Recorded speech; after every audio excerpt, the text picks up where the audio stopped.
a world where we have everything and it's still not enough, we're often left wondering, is this really it? Deep inside, you know there's more to life. You're ready to leave behind the old push your way through and claim the deeper, more meaningful life that's calling you. That's what we invite you to explore with us. We're your hosts, Stephanie Allen and Maren Oslak.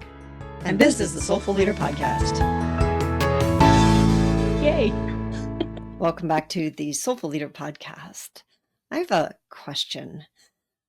What happens when you finally get your needs met?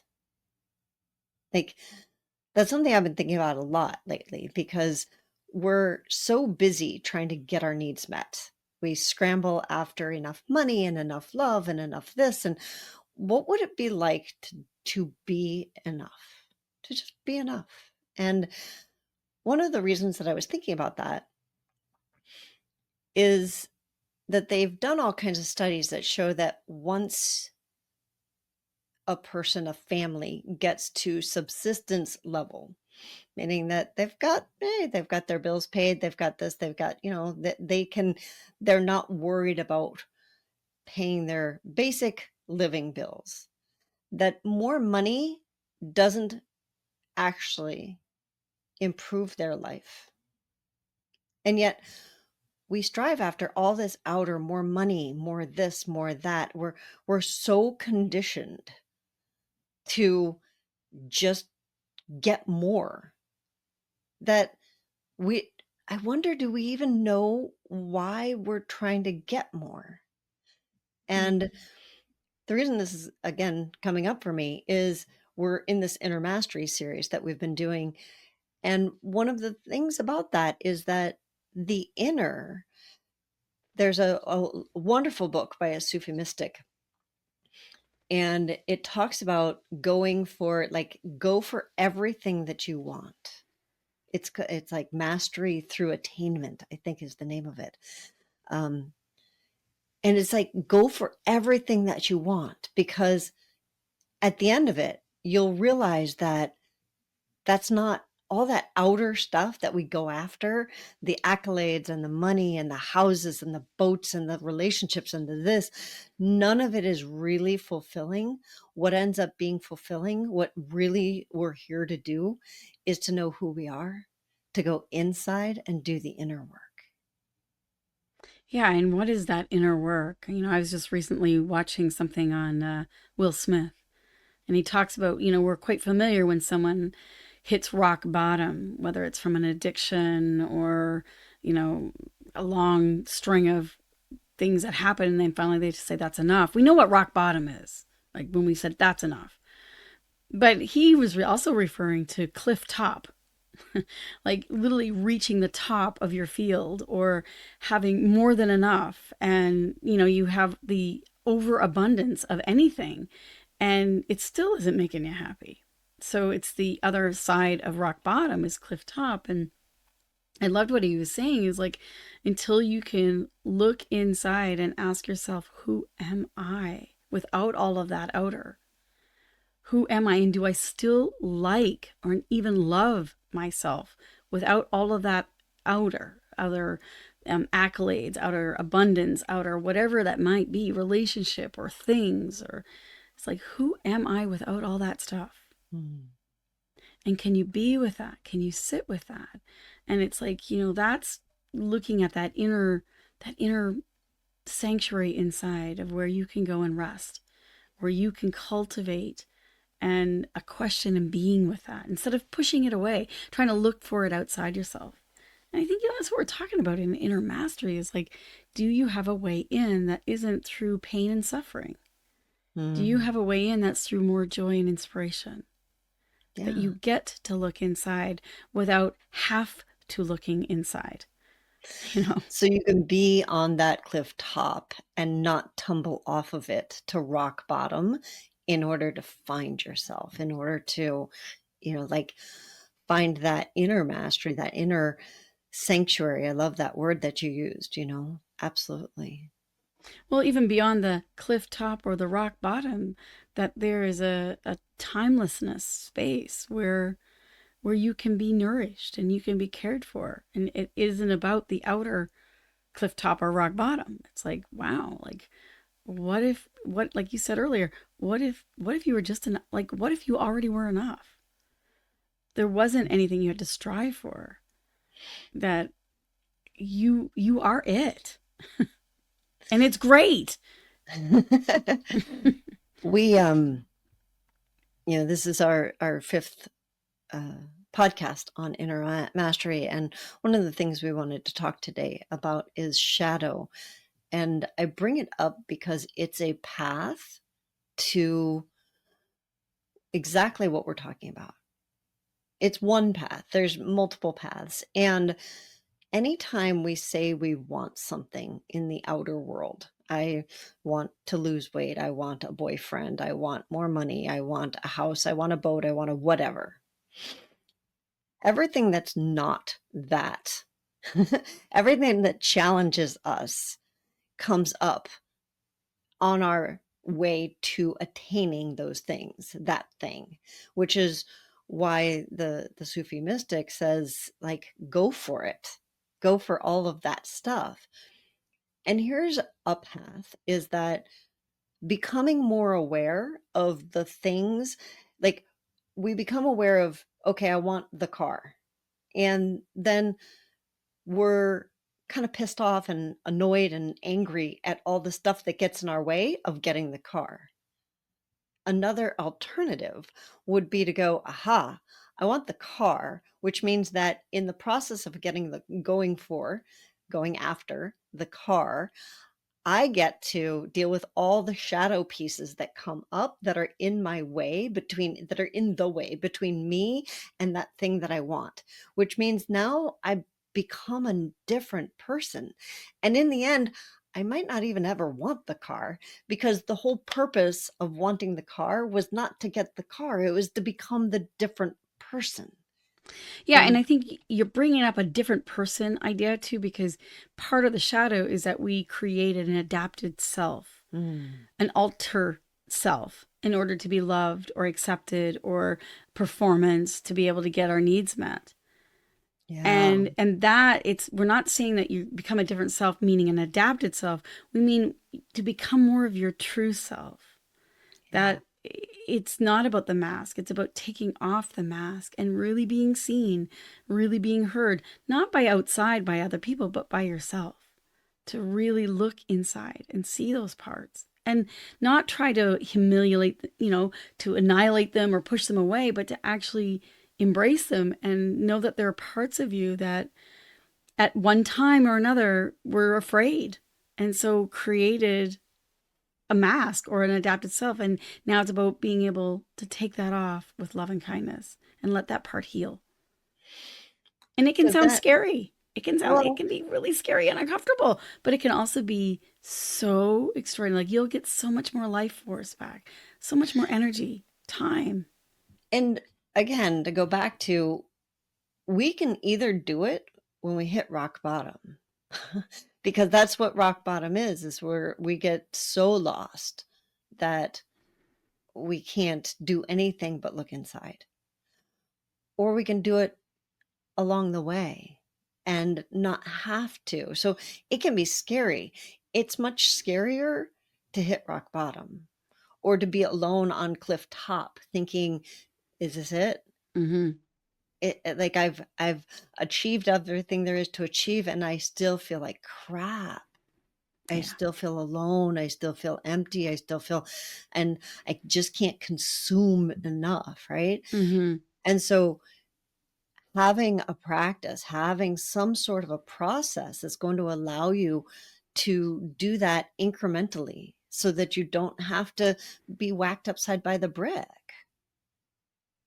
right? Yeah, Yeah. it's scary, And, and and it's an it's, alternative. yeah, it's way more scary to be annihilated, frankly. Yeah. Let's annihilate. And I don't want to say let's annihilate the shadow, but it's like to be able to illuminate. Let's Yeah. talk about illuminate. When you put light into the shadow, it goes away. Mhm. So we want to illuminate that space for you to be able to rise above. Will that take effort? Yes. Will it be uncomfortable? Yes. Is it worth it? Absolutely, yes. Well, and I think that it feels scary because we're not taught to do Yeah, this, it's right? In unfamiliar. school, we're taught our ABCs and our, STEM and all of this stuff, all the Hmm. outer stuff. Hmm. And there isn't training for the inner. There isn't, if there were, it wouldn't be so scary. We're actually kind of taught to shove it aside and don't pay attention to it. And I know there's before we got on, Stephanie was sharing with me one of her favorite quotes.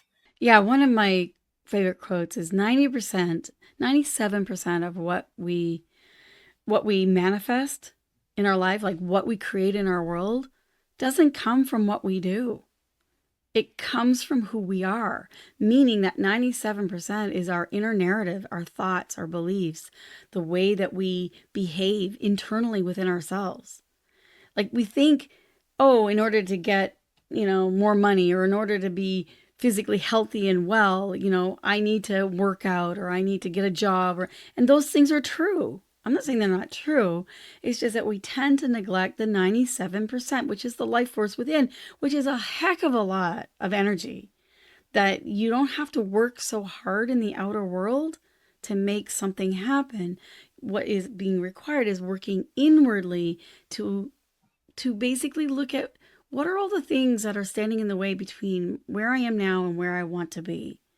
And can I work with that with love and kindness and compassion and with others too, so that we can work with this together, because as we illuminate it within ourselves, we illuminate it within other people. That's the 97%, meaning changing the itty bitty shitty committee that's going on inside your head. Yeah.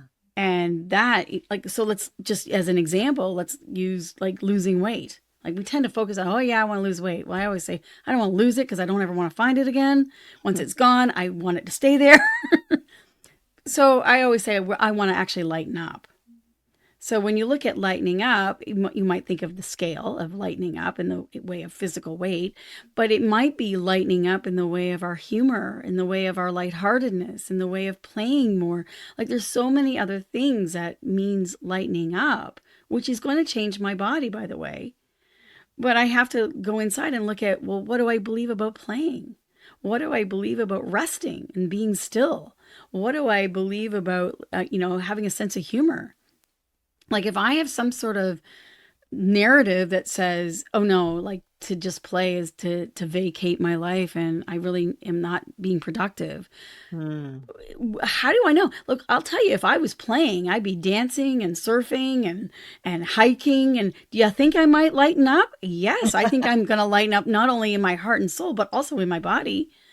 That's going to have much more of an impact than me trying to control what I'm eating or control what I'm physically doing. If I do it from the inside, it happens more beautifully. It happens naturally. It doesn't, yes, it's an effort, but it's a different kind of an effort. And it's, I don't want to say permanent in that you'll never have to address a weight issue again in your life. It's getting off of that cycle of, dieting and then not dieting and then getting your weight back Yeah, and dieting, because what is happening is you're addressing the 3%, when Stephanie talks about that 97%, the other part is the 3% that we do in the outer world, right? So we just address that and we don't look at the inner, the shadow and all of the inner stuff, then it's the moment we stop doing the outer world thing, it's going to come back, that's right. because the whole intention, like I said, with the the book of like attainment through, or mastery through attainment, right? It's like the reason that we have the desire in the first place is so that all of the stuff, the inner stuff, comes up so that we get to look at it, so that we get to look at it. Mm. And unfortunately, we've been trained to believe that we have to, or I don't want to. I don't want to, you can't make me, right? So we go into rebellion or resignation or all of this other stuff around when those issues start to come up in our lives. We think, I just want to push that out of the way and just get what I want. Well, those things are your path to getting what you really want, which is the internal, so that you don't end up on cliff top with all the stuff and none of the inner, And I you always know, say, so what's the worst thing that would happen? Maybe the outer 3% doesn't show up. Maybe you don't lose the pounds off your body. Maybe they don't go away. But you're playing and you've changed all that inner dialogue and all that. It doesn't matter. You're already happy. you're So I happy. always say, it's like, who will you be when you have what you say you want? Yeah. And when someone says, hey, I can't wait to retire. Well, who will you be when you retire? Or I wish I had $1 million, or I wish I could win the lotto. Well, who would you be if you? And I can tell you, so many people say, oh, I'd be the same person. I'm like, bullshit. Nope. I can guarantee you wouldn't be. But the thing is, That's that's right. what you want to practice in the inner world right now, because Yeah. that's what will lead you to a life that's more beautiful and more wonderful. With or without the $1 million or the perfect body or whatever, it doesn't matter. Wouldn't it be great? Because it's the attachment to the things in the outer world that makes us suffer. And where we can get the weeds, because it's like a weed in the garden, is like we got to pull it. We got to look inside. And what's so great too is that when you can pull one weed, sometimes when you pull one weed, it just keeps going. It's like it's a long weed. It pulls a whole bunch of them out with it. And it makes space for what wants to grow, for what wants to happen. Well, and the way I started the whole podcast was asking that question of what would your life be like? Who would you be if you had all your needs met, right? I think that that's a really key question for us to look at, because a lot of times when we really look at it from that place, there's a future calling that eliminates some of those weeds for us. So often we don't even have to go in and pull the weeds when we can hold on to the focus of who would I be? Because that's really what we're all about, is like becoming that person. And we think that the money will make us that person, or the right relationship will make us that person, or the right body weight will make us that person, or Mm-hmm. the right, chest size will make us that, whatever. Because that's what we're taught, again, that society wants us to believe, because that's the way that society makes its money. And we're not commodities, we're human beings. So, in other words, if you can detach from all of that by doing the inner work, you become free. Yeah. You are no longer controlled by the media, by like social media, by the good opinions of others. You are no longer controlled. You are absolutely a free being. I love that. So this is the type of work that we do together, and that we share with our clients, and that we're going to be sharing on our Inner Mastery course coming up. We'll go more deeply into what all of this means and how to do it. So if you're interested in joining us, visit our website, tslp.life, or shoot us a note on Facebook or on LinkedIn, where you can find us at The Soulful Leaders. And tune in if you haven't listened to the prior 4 about inner mastery. There's some great tools that we've given already. And we will continue to talk about inner mastery, because really that's what soulful leadership is. It's leading from the inside out. It's changing the world from the inside out. It's changing business from the inside out. And that's what we're all about. So we hope you'll join us. See you next week on the Soulful Leader Podcast.